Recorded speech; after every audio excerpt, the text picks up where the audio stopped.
তোমালোকৰ অনুশীলনী 2 নম্বৰ প্ৰশ্নটো কৰিম। 2 নম্বৰ প্ৰশ্নটোত তোমালোকক আয়ত এটাৰ পৰিসীমা উলিয়াব দিছে। এইটো হ'ল আয়তটো। তো এই আয়তটোৰ তোমালোকক দিশ দিয়া আছে, প্ৰস্থ দিয়া আছে। তাৰ পৰা আমি কি কৰিব লাগে? প্ৰস্থ উলিয়াব লাগে। তো মই ইয়াৰ আগৰ ভিডিঅ'টোত তোমালোকক পৰিসীমা উলিয়াবৰ কাৰণে 2 ধৰণে কৈছিলোঁ, বিশেষকৈ আয়তৰ কাৰণে। এটাটো হ'ল ফৰ্মুলা ইউজ কৰি, আৰু এটা তোমালোকে 4টা ছাইডৰ দিশবোৰ যোগ কৰি দিলেই হয়। তো এইটো আমি প্ৰথমে আয়তটো আঁকি লওঁ, কি হয়। আয়তৰ কথাত তোমালোকে জানা যে ইয়াৰ বিপৰীত বাহুবোৰ কি হয়? সমান হয়। যেনে ধৰি লোৱা ইয়াত দিয়া আছে, এই বাহুটো দিয়া আছে 2.5 চেণ্টিমিটাৰ, আৰু এইটো বাহু দিয়া আছে 3.75 চেণ্টিমিটাৰ। হ'ল। এতিয়া আমি কি জানো? এটা আয়তৰ এই বাহুটোৰ লগত এই বাহুটো সমান হয়। গতিকে এই বাহুটো যদি 3.75 হয়, তেতিয়াহ'লে এই বাহুটো কি হ'ব? 3.75 চেণ্টিমিটাৰ হ'ব। এতিয়া এই বাহুটো যদি 2.25 হৈছে, তেতিয়াহ'লে এই বাহুটো কি হ'ব? 2.25 হ'ব। যিহেতু আমাক পৰিসীমা উলিয়াব লাগে, তো গোটেইকেইটা যোগ কৰি দিলেই হ'ল। সেইটো আমাৰ কি হৈ যাব? পৰিসীমা। কিন্তু আমি ইয়াত ফৰ্মুলাকে ইউজ কৰিম। লিখি ল'বা, দিয়া আছে। ইয়াত আমাক কি দিয়া আছে? দিশ দিয়া আছে আৰু প্ৰস্থ দিয়া আছে। হ'ল। তো দিশটো কি হ'ব? এইটো হ'ব দিশ, এইটো হ'ব কি? প্ৰস্থ। তো দিশটো আমাক দিব 3.75 চেণ্টিমিটাৰ। হ'ল। তাৰপিছত প্ৰস্থ হ'ব 2.25 চেণ্টিমিটাৰ। তো এতিয়া আমাৰ আয়তৰ বাবে যিটো পৰিসীমাৰ ফৰ্মুলা আছিলে, তো সেইটো হ'ল আয়তটোৰ পৰিসীমা। ফৰ্মুলাটো মই লিখি লৈছোঁ। ফৰ্মুলাটো হ'ব 2 ব্ৰেকেটৰ ভিতৰত দিশ যোগ প্ৰস্থ। এইটো হ'ল তোমালোকৰ আয়তৰ বাবে পৰিসীমাৰ ফৰ্মুলা। এতিয়া ইয়াত তোমালোকক দিশো দিয়া আছে আৰু কি বুলি কয়? প্ৰস্থ দিয়া আছে। দিশ হ'ল এইটো 3.75, প্ৰস্থটো হ'ল 2.25। হ'ল। তো এই গোটেইকেইটা যোগ কৰি দিয়া। যোগ কৰি দিলে কি হ'ব? 7 হ'ব। তো 2 × 7, তো 2 × 7 কিমান হ'ব? 14 চেণ্টিমিটাৰ। তো এনচাৰটো কিমান আহিব? 14 চেণ্টিমিটাৰ। আৰু যদি ফৰ্মুলা ইউজ কৰিব নিবিচাৰে, গোটেই 4টা বাহুৰ মান যোগ কৰি দিবা, তেতিয়াও তোমালোকৰ উত্তৰটো ওলাব। তাৰপিছত 2 নম্বৰ 2ত দিছে দিশ ইমান, প্ৰস্থ ইমান। মানে আয়তটোৰ কথা কৈছে। ইয়াত আমাক চিত্ৰটো দিয়া নাই, খালি দিশ দিছে আৰু প্ৰস্থ দিছে। গতিকে দিশ আৰু প্ৰস্থৰ পৰা আমি কি কৰিব লাগে? ইহঁতৰ পৰিসীমা উলিয়াব লাগে। তো ফৰ্মুলাটো ইউজ কৰিম, যিহেতু দিশ আৰু প্ৰস্থ দিয়া আছে ইয়াত আমাক। তো ইয়াত দিশ দিয়া আছে তোমালোকক 18.3 মিটাৰ, আৰু প্ৰস্থ দিয়া আছে 15.5 মিটাৰ। হ'ল। তো এতেকে পৰিসীমা হ'ব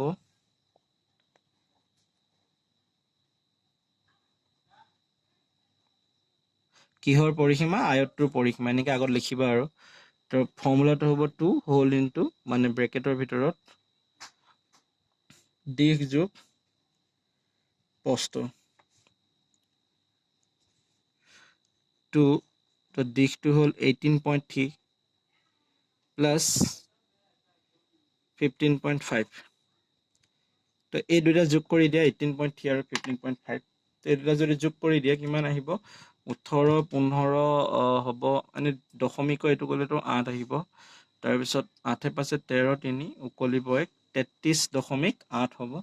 আৰু আগত কি হ'ব? 2 দি পূৰণ হ'ব। তো পূৰণ কৰা। 8 × 16, 6 উকলিল 1, 2 × 3 = 6, 7। তাৰপিছত আকৌ 2 × 3 = 6, দশমিকটো ইয়াত আহিব। তো এইটো হ'ব মিটাৰ। তো এনচাৰ হ'ব 67.6 মিটাৰ। তো বাকী 3 নম্বৰটো তোমালোকে কৰিবা। এই 3 নম্বৰটো কৰি মোক দেখুৱাবা। তাৰ পৰা আহিলে 3 নম্বৰটো, বৰ্গবোৰৰ এটা বাহুৰ দিশ দিয়া আছে, পৰিসীমা উলিওৱা। তো ইয়াত আমাক কি কৰিছে? বৰ্গ দিছে। তো বৰ্গবোৰৰ বাহুৰ দিশ দিছে। তো সেই বাহুৰ দিশবোৰৰ পৰা আমি ইহঁতৰ পৰিসীমা উলিয়াব লাগে। ইয়াতো আমি ফৰ্মুলা ইউজ কৰিম। আয়তৰ আৰু বৰ্গৰ কাৰণে আমি জেনেৰেলি ফৰ্মুলাকে ইউজ কৰিম। কিন্তু বেলেগ যদি চিত্ৰ দিয়া থাকে, সেই চিত্ৰবোৰত আমি গোটেইকেইটা বাহুৰ মান যোগ কৰি দিলেই হ'ল। তো 3 নম্বৰ একটোত দিছে প্ৰশ্নত 7.5 সেন্টিমিটাৰ হ'ল। তাৰ মানে বৰ্গটোৰ বাহুৰ মান দিয়া আছে, বাহুৰ মান বা বাহুৰ দিশ। তো বাহুৰ দিশ দিছে কিমান 7.5 সেন্টিমিটাৰ হ'ল। এতিয়া আমি ইয়াৰ কি উলিয়াব লাগে পৰিসীমা। তো পৰিসীমাৰ ফৰ্মুলা আছিলে, তো পৰিসীমাৰ ফৰ্মুলা হ'ল 4 ইনটু 7.5 সেন্টিমিটাৰ। ঠিক আছে, এইটো হ'ল পৰিসীমাৰ ফৰ্মুলা বৰ্গৰ বাবে। 4 লগত কি কৰিব লাগে, যিটো দিশ থাকে সেইটো পূৰণ কৰি দিব লাগে।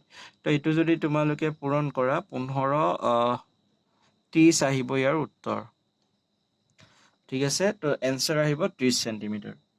তাৰপিছত আৰু আছে, আৰু এটা কৰিম, 2 নম্বৰটো কৰিম। 2 নম্বৰটো বাকী এটা পাৰিবা তোমালোকে কৰিবৰ কাৰণে, জাষ্ট যিটো দিশ দিয়া আছে সেইটোৰ লগত তোমালোকে 4টো পূৰণ কৰি দিবা, তো বাকীকেইটা কৰিব পাৰিবা হ'ল। তো মই 4 নম্বৰটো কৰোঁ এটামান। 4 নম্বৰটোত তোমালোকক ত্ৰিভুজৰ কাৰণে পৰিসীমা উলিয়াব দিছে। চোৱা, ইয়াত কৈছে ত্ৰিভুজৰ বাহু 3টাৰ যোগ দিয়া আছে, পৰিসীমা উলিওৱা। তো এটা ত্ৰিভুজ, ইয়াত 3টা বাহুৰ মান দিছে, তো সেই ত্ৰিভুজটোৰ কি উলিয়াব লাগে পৰিসীমা উলিয়াব লাগে। তো মই আগত কৰিছোঁ, ইয়াৰ আগৰ ভিডিঅ'টোত ত্ৰিভুজৰ কাৰণে আমি পৰিসীমা উলিয়াইছোঁ। তো ত্ৰিভুজৰ কাৰণে তেনেকৈ একো ফৰ্মুলা নাথাকে, তো যিকেইটা বাহুৰ মান দিয়া থাকে সেই বাহুৰ মানকেইটা আমি কি কৰি দিওঁ জইন কৰি দিওঁ। তো ধৰিলো এটা ত্ৰিভুজে আমি আঁকিলোঁ, নাম দিলোঁ ABC, আৰু তোমালোকক কৈছে কি এ বিৰ মান 3 সেন্টিমিটাৰ বুলি কৈছে। তাৰপিছত আকৌ দিছে BCৰ মান 5 সেন্টিমিটাৰ। তাৰপিছত আহিলে ACৰ মান 4 সেন্টিমিটাৰ হ'ল। তো এইখিনি দিয়া আছে। এতিয়া ত্ৰিভুজটোৰ পৰিসীমা কি হ'ব, ত্ৰিভুজ ABCৰ পৰিসীমা, মই যে ত্ৰিভুজটো আঁকিছোঁ সেই ত্ৰিভুজটো কিতাপতে কৈছে ন ABC এটা ত্ৰিভুজ, আৰু তাত তোমালোকৰ ABৰ মান দিছে, ACৰ মান দিছে, BCৰ মান দিছে। তো সেইখিনিকে মই চাই ইয়াত বহাইছোঁ। এতিয়া যদি চাওঁ এই ত্ৰিভুজটোৰ পৰিসীমা উলিয়াব লাগে, তো গোটেইকেইটা বাহুৰ মান কি কৰি দিয়া যোগ কৰি দিয়া, 3 যোগ 4 যোগ 5। তো এইকেইটা যদি যোগ কৰি দিওঁ এনসাৰ আহিব আমাৰ 12 সেন্টিমিটাৰ হ'ল। তাৰপৰা ঠিক তেনেদৰে 2 নম্বৰটো যদি কৰা, 2 নম্বৰটো ঠিক তেনেদৰে আমাক এটা ত্ৰিভুজ দিছে।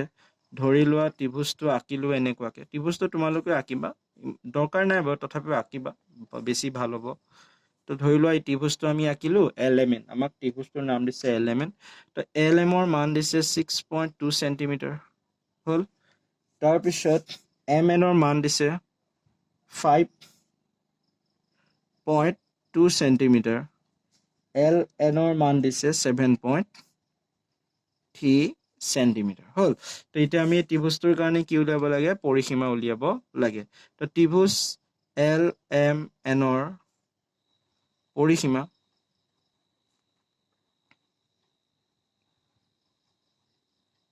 তো ইয়াৰ পৰিসীমা কি হ'ব, গোটেইকেইটা বাহুৰ মান যোগ কৰি দিয়া, 6.2 প্লাছ 7.3 প্লাছ 5.2। তো গোটেইকেইটা যেতিয়া যোগ কৰিবা 2 3 5 7, তাৰপাছত আহিলে 6 7 13, 13 5 18। তো এনসাৰ আহিব 18.7। তাৰপিছত আৰু এটা আছে 4 নম্বৰ দিছে, 4 নম্বৰ 3টো, এইটো তোমালোকে কৰিবা, মই দুটা কৰি দিলোঁ, এটা তোমালোকে নিজে কৰিবা। তাৰপিছত 5 নম্বৰটোত আমাক কৈছে এটা সমবাহু ত্ৰিভুজৰ পৰিসীমা 21 সেন্টিমিটাৰ, ত্ৰিভুজটো প্ৰতিটো বাহুৰে দিশ নিৰ্ণয় কৰা হ'ল। তো 5 নম্বৰত কৈছে যে এটা সমবাহু ত্ৰিভুজ আছে। তোমালোকে জানা সমবাহু ত্ৰিভুজ মানে কি হয়, যাৰ প্ৰতিটো বাহুৰ মান কি হয় সমান হয়। ধৰিলোঁ আমি এটা সমবাহু ত্ৰিভুজেই অংকন কৰিলোঁ প্ৰথমতে, যিহেতু অংকটোত কৈছে সমবাহু ত্ৰিভুজ। তো এইটো এটা ABC এটা কি হয় সমবাহু ত্ৰিভুজ হ'ল। তো লিখিবা ধৰো ABC এটা সমবাহু ত্ৰিভুজ হ'ল। সমবাহু ত্ৰিভুজ বুলি আমি আঁকি ল'লোঁ। আৰু গতিকে কি হ'ব, যিহেতু সমবাহু ত্ৰিভুজ, তো AB বাহুটোৰ লগত BC বাহুটো সমান হ'ব আৰু AC বা BC টোৰ লগত কি হ'ব AC টো সমান হ'ব মানে গোটেই তিনিটা বাহুৰ মান কি হ'ব সমান হ'ব আৰু ইহঁতৰ দিয়া আছে কিমান পৰিসীমা দিয়া আছে পৰিসীমাটো তোমালোকক কিমান দিছে 21 সেন্টিমিটাৰ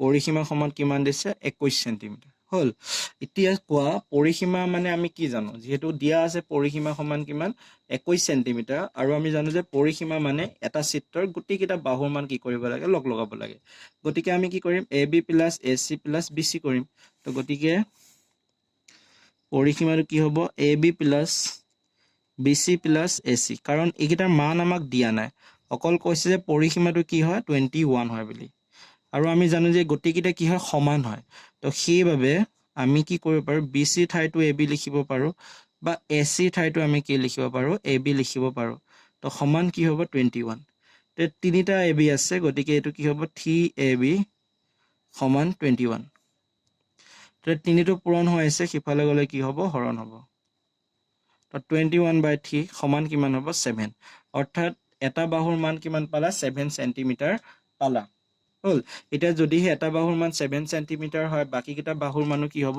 7 সেন্টিমিটাৰ হ'ব কিয়নো সমবাহু ত্ৰিভুজৰ প্ৰতিটো বাহুৰ মান কি হয় সমান হয় তো সেই কাৰণে AB সমান 7 সেন্টিমিটাৰ তো BC সমানো কিমান হ'ব 7 সেন্টিমিটাৰ আৰু AC সমানো কিমান হ'ব 7 সেন্টিমিটাৰ হৈছে তো আমি এইখিনিলৈকে থাকক আজি তাৰ পিছত আমি বেলেগ এটা ভিডিঅ'ত বাকিখিনি কৰিম